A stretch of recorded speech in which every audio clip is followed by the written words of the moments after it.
Hello, Hare Krishna. My name is Jwalamukhi Dasi here with the J Files. This is number 38.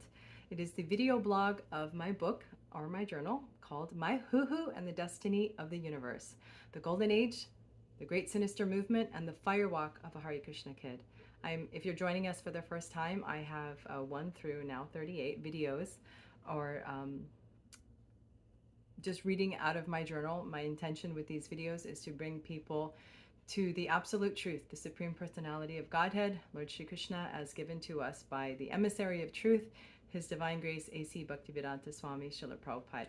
So what he gave us is not what is presently in the organization that he founded. And so my journal, or my journey of healing through satanic ritual abuse, sexual abuse, and coming out the other side by the mercy of my spiritual master, Srimati Kamar Devi, is what you are about to watch. So you can find my other videos on my website, jwalamukhi.com, and of course our endeavor to continue the mission purely at purelyprabhupada.com.org and purifymylife.com for those who would like to practice God consciousness without the infiltration of the Great Sinister Movement. So without further ado, I will begin number 38. This is an entry from my journal on February 20th, 2012. 2 days ago, while chanting, I was gifted with a capsule of realization. Justice was served. So I'm going to back up a little bit. There were 3 very important Super Soul Uvacha, or the Supreme Lord in my heart speaks to me, because when I first saw a perpetrator on the screen after so long of not seeing him since childhood, he was giving a class in Chowpatty, India, and I felt very afflicted by seeing him, and I fell to the ground in just very strong emotion and begged the Lord, when will he be held accountable? And the Lord responded, first you accept accountability. And so those reactions and the working out of all of that is in my previous videos. So some months went by, and again I was chanting my japa. I was over at a neighbor's house, and I was thinking about this. Okay, Krishna, I've accepted accountability karmically. I understand there's a reason why everything happens. Okay, I'm accepting accountability. I'm not a victim. All right, let's move forward, but we still need to clean up this Srila Prabhupada's movements, and when will justice be served, right? This is always my chomping at the bit eagerness. So it was like a booming voice from the sky, but it was in my heart. And just as that first instruction, first you accept accountability, felt like a punch to the gut. So the second statement of justice was served, like, when will justice be served? And Super Soul Krishna, Supreme Lord, says justice was served. And then again, it's almost like all the fire that I had going into it, like I want to expose the demons and the corruption and bring out the real truth. The Lord was telling me, because he's the knower in all bodies and all time, and he's telling me justice was done. The mind just flatlines. How is that possible? But because he knows the past, the present, and the future, and I'm a soul surrendered to him, or attempting to be, I had to accept his version. So it was again like I had just been greatly impacted, like boom, all the wind knocked out of me, like, justice was served. You mean all of that hell was justice? So I took, it was a shock, but I had to just take stock of that and begin the process. And that is the gift of Anartha Nivritti, the healing work that Srila Prabhupada's disciple Kamar Prabhu has given all of us on how to be the soul and not identify with the coverings of the soul, all the stories that we've gone through in this material world. And so here I was feeling myself the victim, of these horrible crimes against me, and wanting for justice to be served. But what is justice here in this material world? What is justice here? Who is the real enemy? We know from scripture that real enemy is the uncontrolled mind. And what is the mind? The mind is the projected sense of self in this realm of temporary matter. The mind is a covering of the soul. It is not actually our real identity. And so we feel ourselves to be so many things, but in actuality, we are eternally situated in Vaikuntha, the place beyond all fear, in the realm of unending blissful relationship. But in this realm, because we're always at odds with each other, we are considering that we are in so many different juxtapositions to one another, friend, enemy, different relatives, all of these things, and taking our power back from that and re-identifying ourselves as Krishna tells us that we are. Aham Brahmasmi, I am Brahman, I am Gopi Bhartu Parakamalayor Dasa Das Anudas, I am the servant of the servant of the servant of the master of the gopis, or the lovers of the Lord. So this is the process that we have an opportunity to engage ourselves in this healing work, that we're chanting the names of the Lord, we're following the regulative principles, but we're also taking back our sense of self from wherever we have erroneously projected it. And so in my case, I was a victim of abuse, and I want the perpetrators to be brought to justice. So the Lord is here telling me, first you accept that whatever happened was sanctioned by my hand, and therefore I am just, and justice was served. First accept your lovingly being put in your own place. Don't get ahead of yourself and be pointing fingers. Don't be throwing stones in a glass house. So that was very hard, because of course I was very egregiously harmed, but I accepted it because there's really no other way out of this level of suffering except for through. And what is through? Through means Atmanivedanam, full surrender unto the Lord. And I wasn't desiring to come back to this place of birth and death. I was willing. That's the main thing. Are you willing? How many lifetimes do you want to play this game here? I was so done. I was suffering so much, and that's the gift of suffering, is that I let me be done.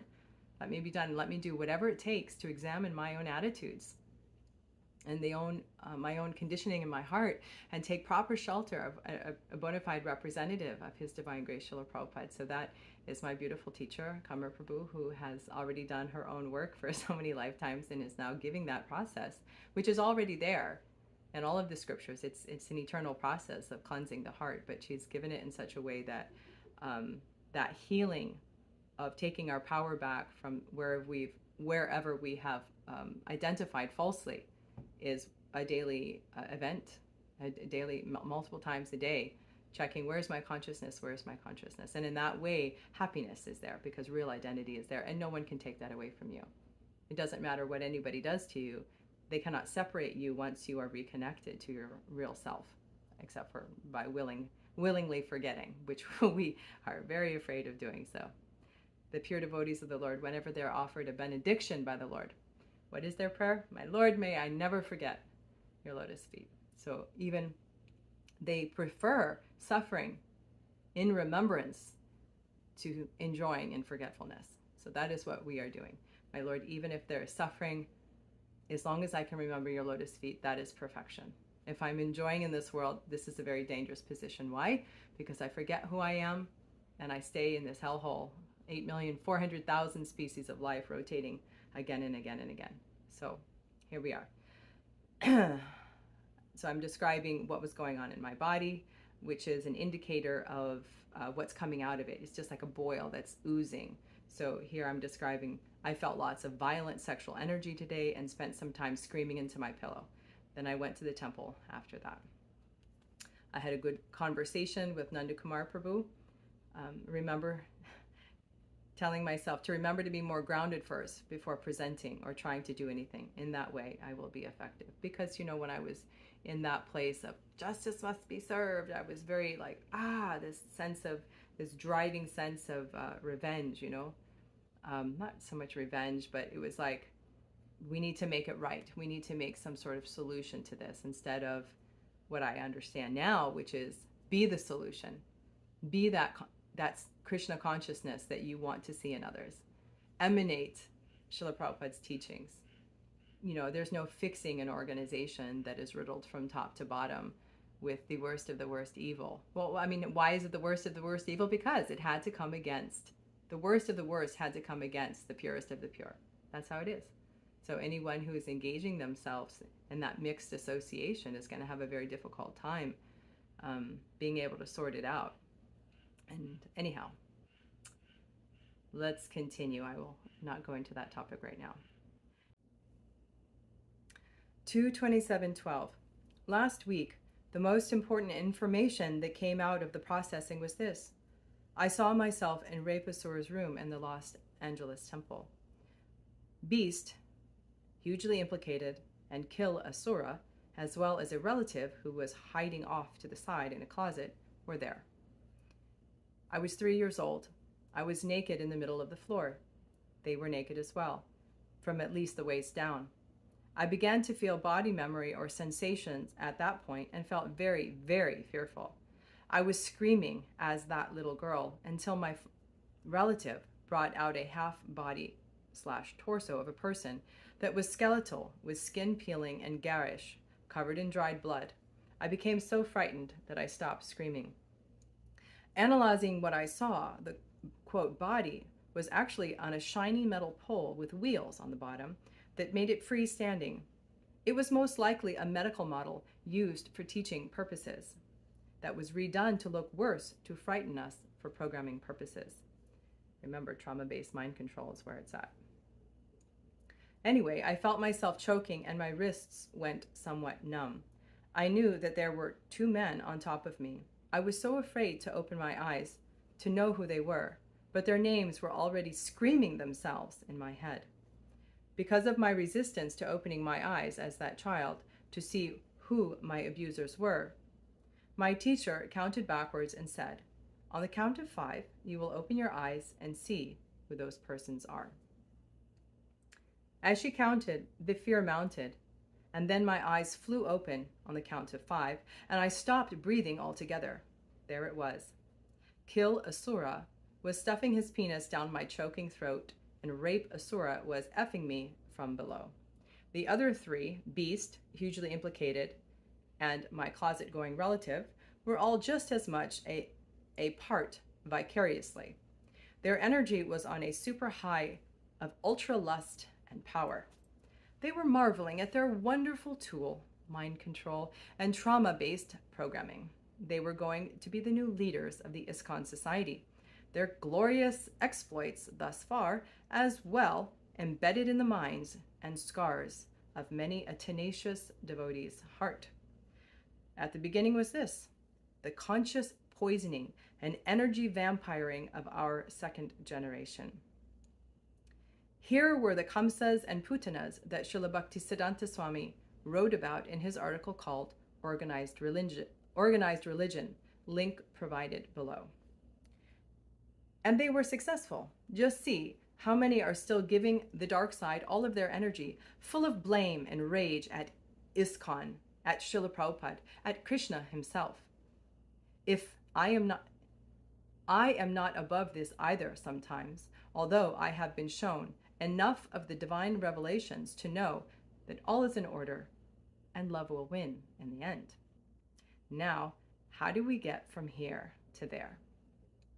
Another very important piece of information was that the place of the temple building, or building where the tantrics are being engaged by Beast and company to offer their dark oblations for black magic, nefarious purposes of exploitation and power, is in Calcutta, India. I saw a fierce Kali Didi, and her name was chanted over and over in my head. There was lots of blood.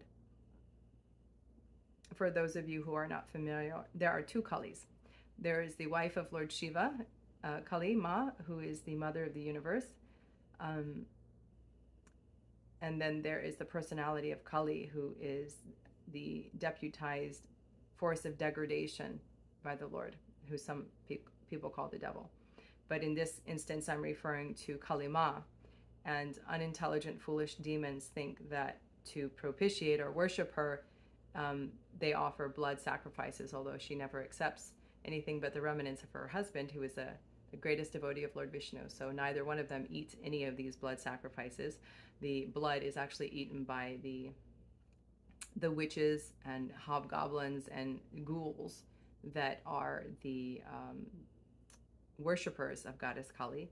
And so anyone who is offering blood sacrifice to Kali is of that same extreme ignorant conditioning.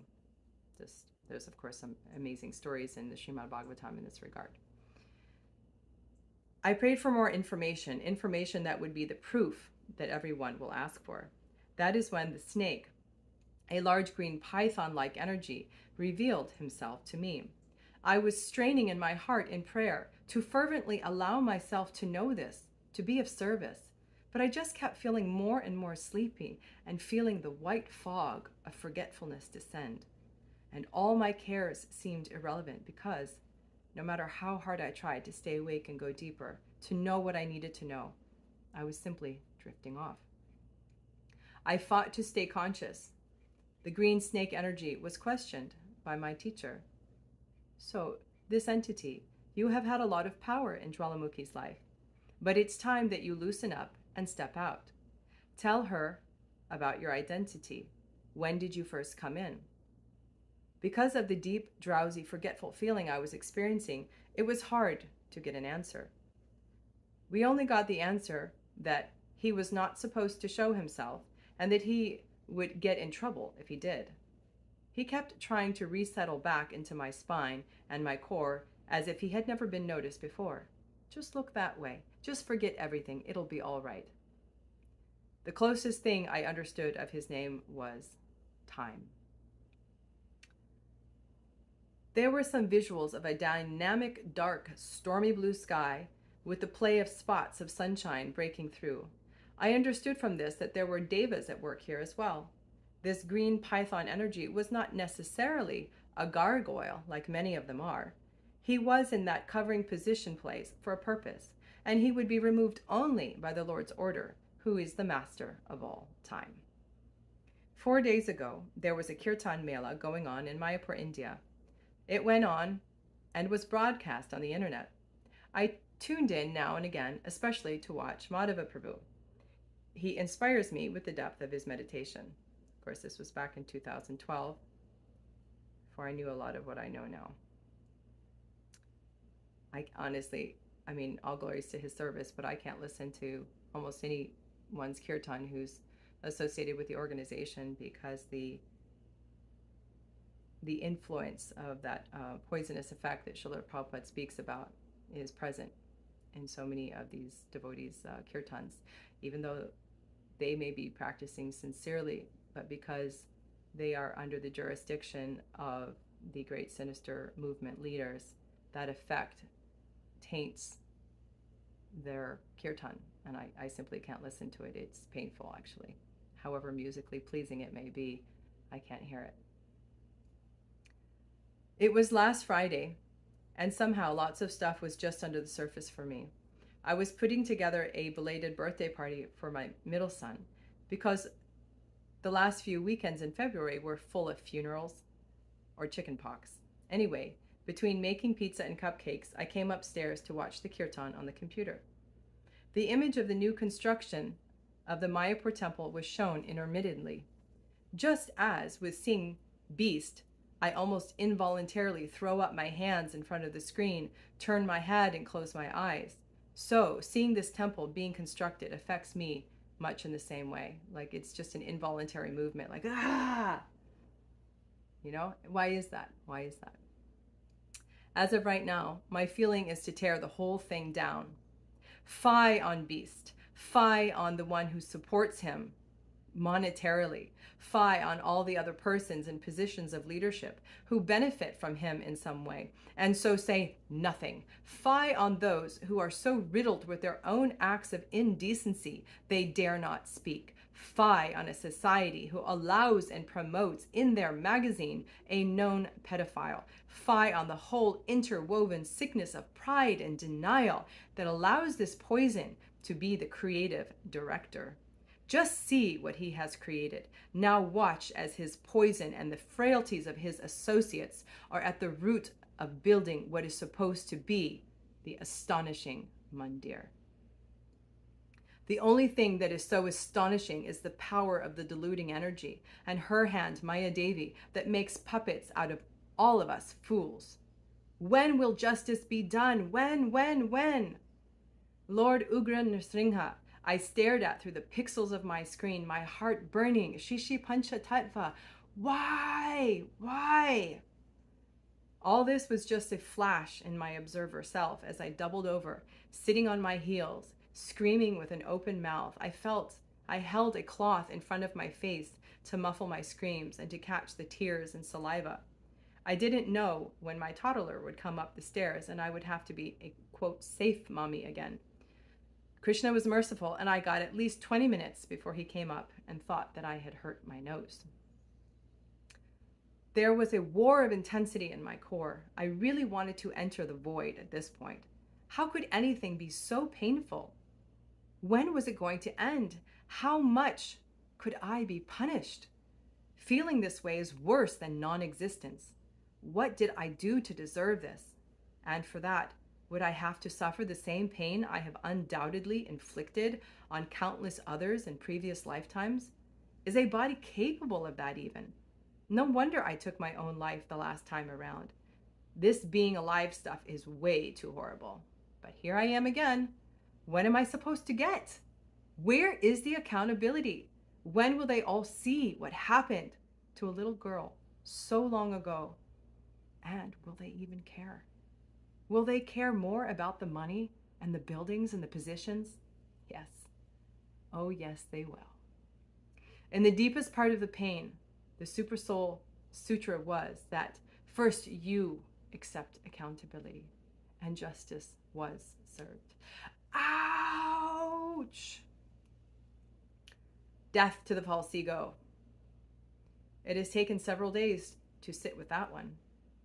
I glean that the purport is that until I take full accountability for my karmic play and the, quote, purchase of my present experiences, how will I be in a place to be actually effective in changing hearts, which is what I have been praying for? What better way to fulfill a prayer for true humility? How can I be the least bit proud or in false ego when I truly recognize the fact that I am or I have been just as polluted and disgusting as my abusers currently are? Whose turn is it now in the victim abuser spiral? And do I want to continue it? Hell no. If it takes me becoming completely free of enmity and full of compassion, I will pay it. I will pay it. I want complete severance of this bond. Here is a song that came to me in this regard. This is called Python, and I do sing it a cappella on my website or my YouTube channel, and you can hear it there. For now, I will read the words so that you can understand them. I know you're in there, Python of time, waiting for directions. Impatiently, I long to see what lies behind your illusions. But the fog persists while I resist. Forgetfulness covers me. All that's happened, right and wrong, all that's been served has been deserved. What I see with my tiny eyes made me feel quite angrily. But me you've gifted within my heart, a way to see my way to thee, a tit for tat, and all of that ends in more, birth and death. This weary soul left questioning, do I get even or do I just get out? Do I get even or do I just get out? After all, you are infallible and justice has been served. After all, you are infallible and justice has been served. Sometimes my waking day turns into hell. I'm on the verge and I want to merge, and where is God? But I take it. I'm in the tight embrace. And though I fight it, it feels so right in this tight embrace of the blue cowherd boy who will never let me go. 4/15/12. I went to a senior Srila Prabhupada disciple's house today to go over some songs for his new album. He is moving to New York in a month, and I ended up playing him a song that I've written called The Sound of My Surrender, that I now know I am supposed to get out as part of my service. It is an intense song. I had asked him to play along on the keyboard because as of yet I haven't learned how to play it well enough to go along as an accompaniment to some of the songs and the melody that I hear in my head. So he just played all the way through it and said a few wows softly under his breath, and then held out the chord and just looked at me. That was the first time he had heard anything like this. We spoke for a couple of hours after that, and I asked him to adopt me as his father, as a father figure, literally. He will ask his wife about it. So at that time, I had understood the nature of the abuse as multi-generational, and I did not have a sense of safety in a father figure. So this person was a very fatherly kind of figure for me. So I thought maybe this will help me in my healing, because adults can adopt other adults. And my beautiful babies are weak. So this will be a stopping point, and I will continue later.